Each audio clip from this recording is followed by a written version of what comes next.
I hate cruises.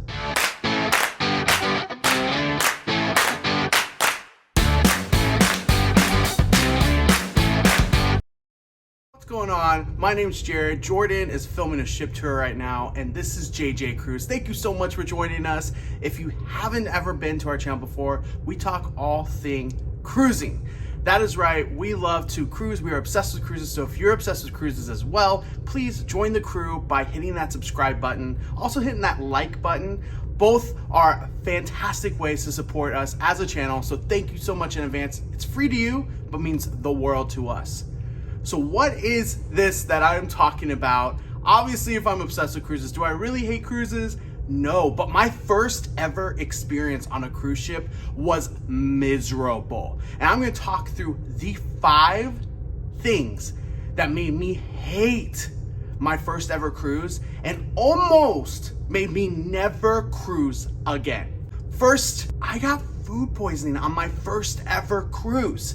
This was, of course, a miserable feeling to have one of your cruise days completely out because you're in the restroom the whole day. No one likes to get a little bit of bad food, but when that bad food also makes your stomach upset for the rest of the day, it really puts a pain in your stomach, literally. And that is what happened to me.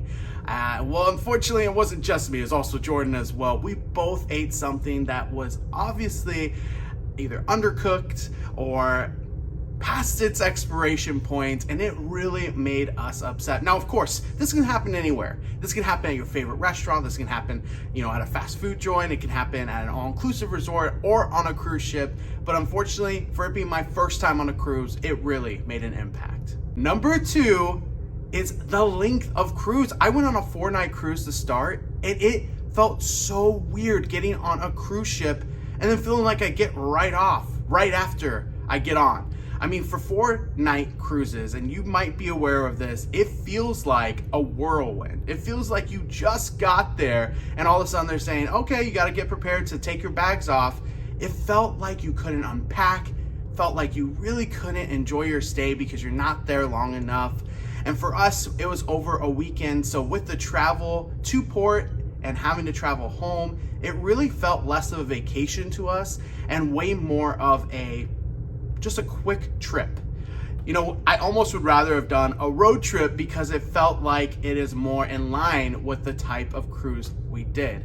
4 nights is just one of those things that is good for if you're near a port already, maybe you want to get away, but you live in Florida. It's a lot like a road trip because it's so short and you have to pack light or you don't want to ever unpack your clothes. The other thing I was going to say about this is we've done other 3 and 4 nights since, and we have better planned. But for my first ever cruise, that was a no-go for me. Number 3 is one that I think a lot of us still have a little pain in our hearts. There's only 2 destinations on this entire itinerary, and one of them was Nassau, Bahamas. I was so excited to go to the Bahamas. I had seen it on the Kardashians, and I had thought the Bahamas was this magical getaway that all you had to do was go, and you will love it. Unfortunately, that was a rude awakening when we got to Nassau, Bahamas, and it felt like quite a trip to get anywhere. A lot was closed down at the time. There was a lot of things that just did not seem luxurious. Most of us who have cruise sense know the Bahamas and know that Nassau, Bahamas is a place that you really need to know what you're gonna do and where you wanna go to really have a great time. So I was really let down when we got off, and it felt very much less of a luxurious vacation destination and way more of like, I could pass this on my next one. Of course, we cruise there all the time now, and we have some of our favorite local bar spots. We also love going to some of the water parks if we have some additional money and want to splurge.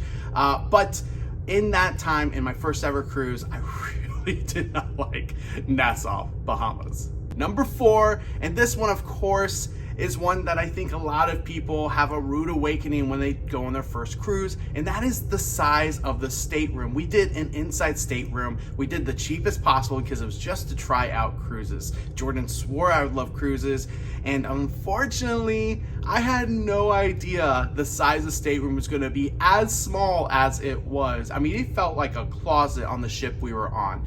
Of course, very similar to all my other experiences, it's a little different now that I cruise all the time. I know that there are balcony cabins that can really get the less claustrophobic feel. Also, there's a lot of cruise lines that have larger interior spaces. They might be deluxe, but for our first ever cruise on this ship, it was tiny. And the worst part was the bathroom. I felt like with the shower curtain, yes, I said shower curtain, it was so hard to shower in a proper environment and feel like you got completely clean, because half the time I'm just trying to make sure water's not spilling out into the rest of the bathroom.